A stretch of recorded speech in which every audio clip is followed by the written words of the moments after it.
조국 전 장관이나 한동훈 전 법무부 장관 이런 분들은 자기 반성이란 걸 해본 적이 없는 사람들이에요. 수재들. 네. 그러니까 이번에도 뭐 저는 그러니까 내 잘못이 아니다.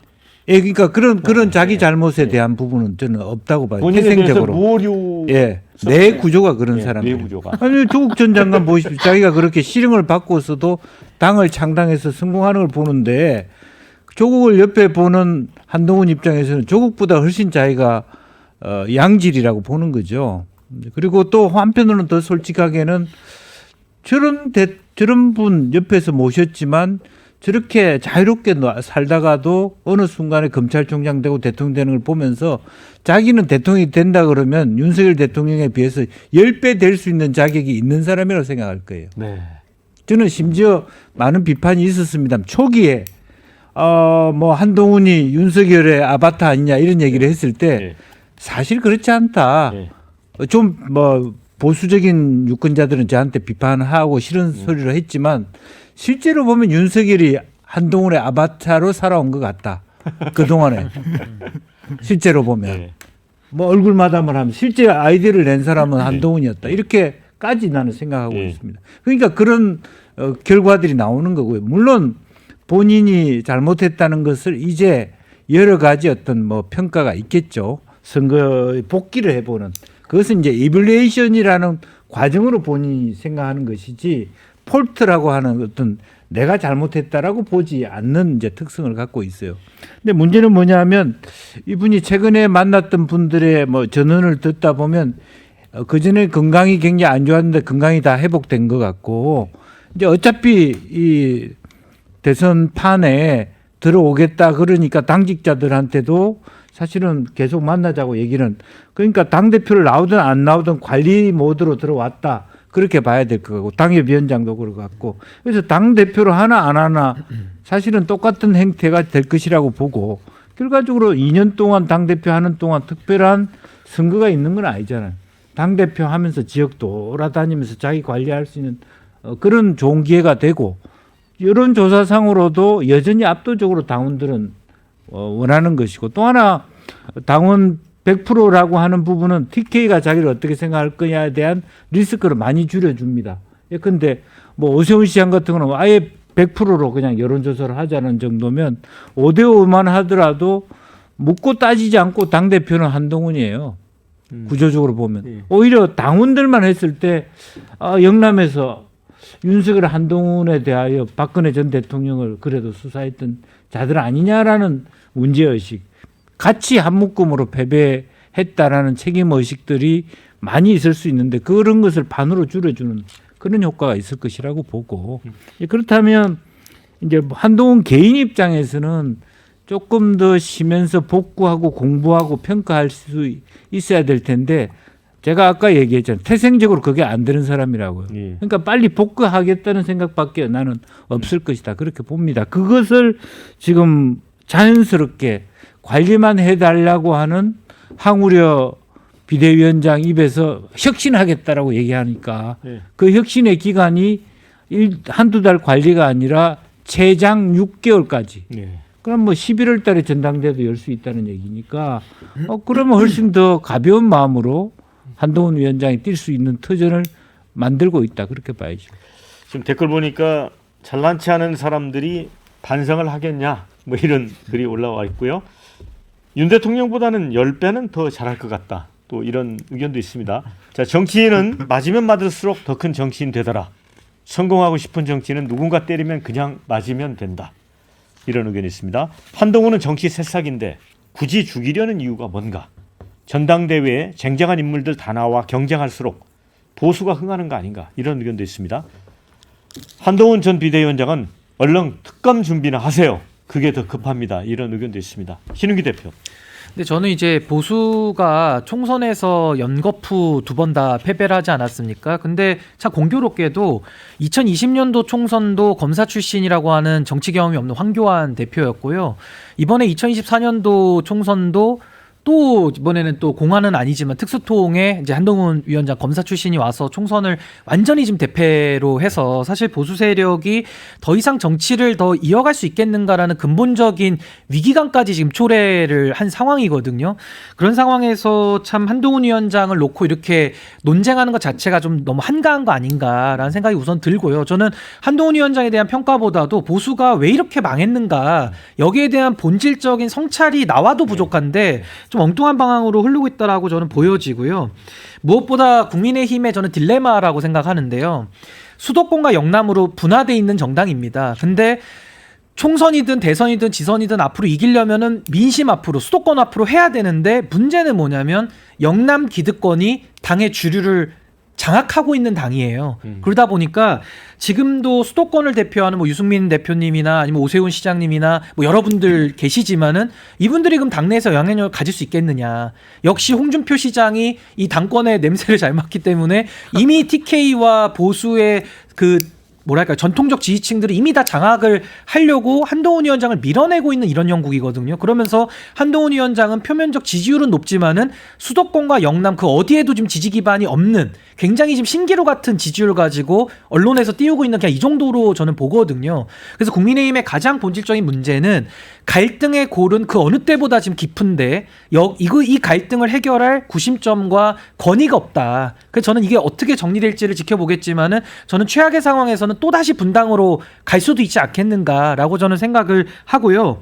한동훈 위원장 같은 경우는 나온다고 하면은 저는 나올 걸로 예상은 하는데 나오지만 저는 당선은 어렵다고 봅니다. 왜냐하면 일단 본인의 리스크가 너무 많고요. 예를 들면 뭐 자녀 문제, 배우자 문제, 뭐 장인어른 문제, 처남 문제, 그리고 본인 문제도 있어가지고 쉽지 않고 문제는 윤석열 대통령이 누구를 당대표 만들 힘은 없지만은 누구를 표적해서 떨어뜨릴 힘은 아직은 있거든요. 그리고 그 표적에 지나지 않는다는 거고 또 하나는 경쟁적인 잠재적인 대선 경쟁 주자가 너무 많은데 한동훈 위원장이 너무 지금 높게 솟아있다 보니까 다른 후보들의 모든 집중 견제의 대상이 되고 있어서 저는 그럼 이걸 뚫고 나갈 정치적 내공이나 컨텐츠가 있어야 되는데 이번 총선을 통해서 드러난 한동훈 위원장의 밑바닥은 저는 뭐 정치를 더 이어나갈 수 있는 내공이나 컨텐츠는 전혀 보이지 않았다. 그래서 저는 뭐 전당대회 출마해서 저는 뼈아픈 패배를 맛볼 것으로 예상은 하고 있습니다. 네. 자, 이번 주제는 여기까지 다룰 텐데 이 댓글에 결론적인 게 좀 담겨 있는 것 같습니다. 이번에 당권 잡으면 2026년 6월 지방선거까지 전국 단위 선거가 없어서 큰 실책만 없으면 임기 채우고 당 장악해 2027년 대선 굳이 선점할 수 있어서 다들 욕심을 안 낼 수가 없다. 사실 한동훈 전 비대위원장이 뭐 낙선자들을 접촉한다는 그런 얘기 있지 않습니까? 그렇게 해석하는 분도 있습니다. 자, 홍준표 대구시장하고 이면택 의사협회장 간의 공개 설전이 좀 나흘째 이어지고 있습니다. 이제 과거 돼지 발정제 1화까지 소환하면 이제 고발 얘기까지 나왔고 사과 얘기도 나왔다가 물론 진짜 사과는 아닌 것 같습니다만 이제 국민들이 보시기에는 한쪽 양쪽도 다 비판하기도 하고 하는데 발단은 이제 홍준표 시장이 지난 3일 페이스북에 올린 글입니다. 국민 80%가 의대 증원에 찬성하는데 의사분들만 집요하게 반대하며 아예 공론회장에 들어오는 것조차 거부하는 건 히포크라테스 선서와 맞지 않는다.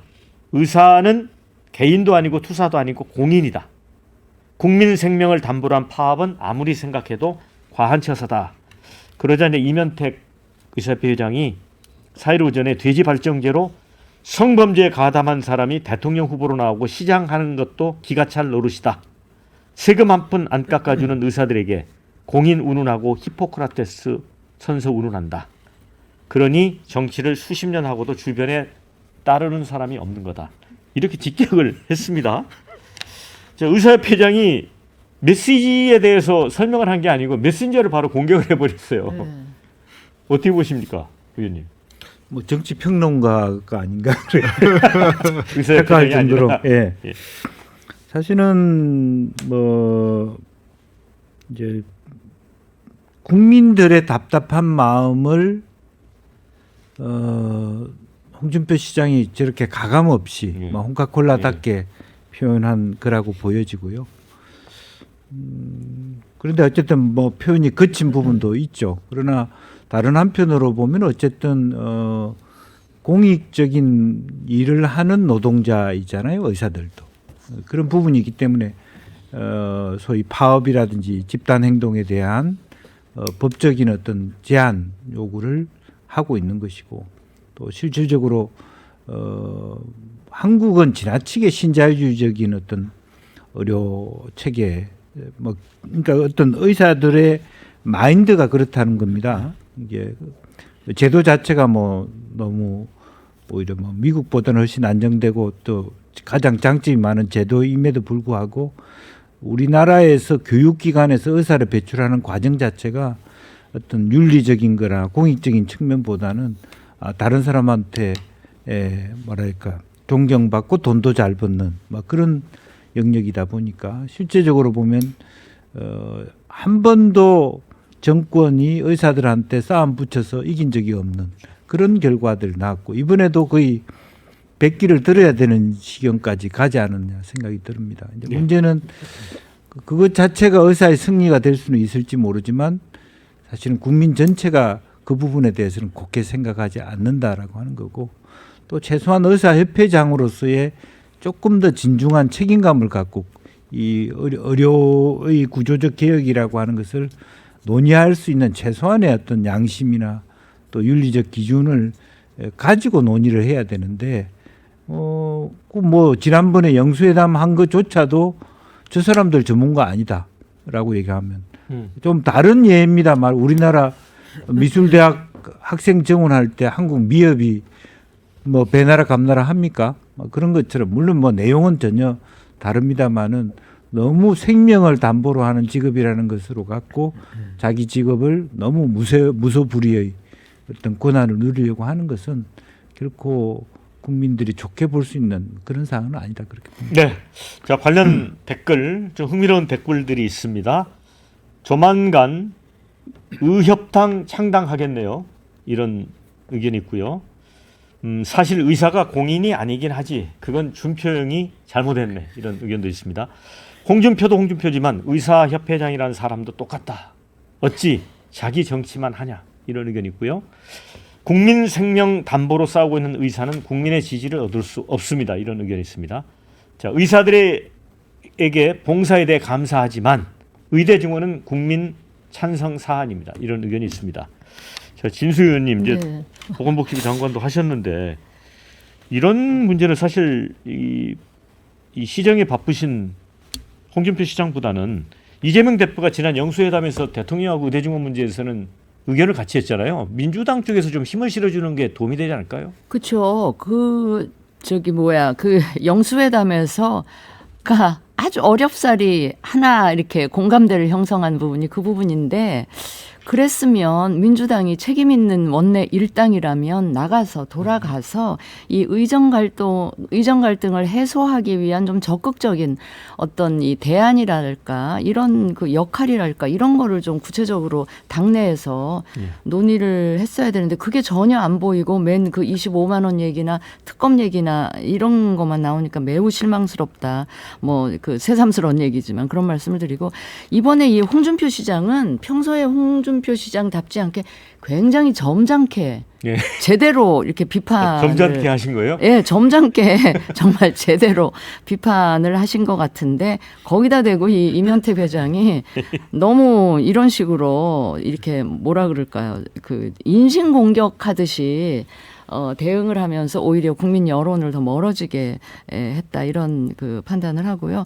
저는 지금 어제 그 경희의료원인가가 지금 그 너무 적자가 심해서 이 직원들을 감원 구조조정하고 뭐 이러다가 문까지 닫는 거 아니야? 막 이런 저는 생각까지 굉장히 들었는데 이게 지금 의정 갈등이 이 점입 가경의 상황으로 가고 있다는 생각이 들어서 정말 뭔가가 있어야 되는데 제가 그래서 이 이면택 회장이 의협 회장으로 뽑힐 때 제발 그 이면택만큼은 회장이 안 되셨으면 좋겠다라는 생각을 굉장히 간절하게 했었는데 가장 강성인 분이 지금 의협을 이끌고 있는 상황이라 이게 완전히 이 정부를 굴복시키려고 하는 그런 전략으로 나오는 것 같아서 지금 좀 뭐 개인적으로 걱정이 이만저만 아닌데 그래서 답이 안 보이고 돌파구가 안 보여서 정말 걱정이다. 이 말씀밖에 제가 드리지를 못해가지고 저 스스로도 자괴감을 좀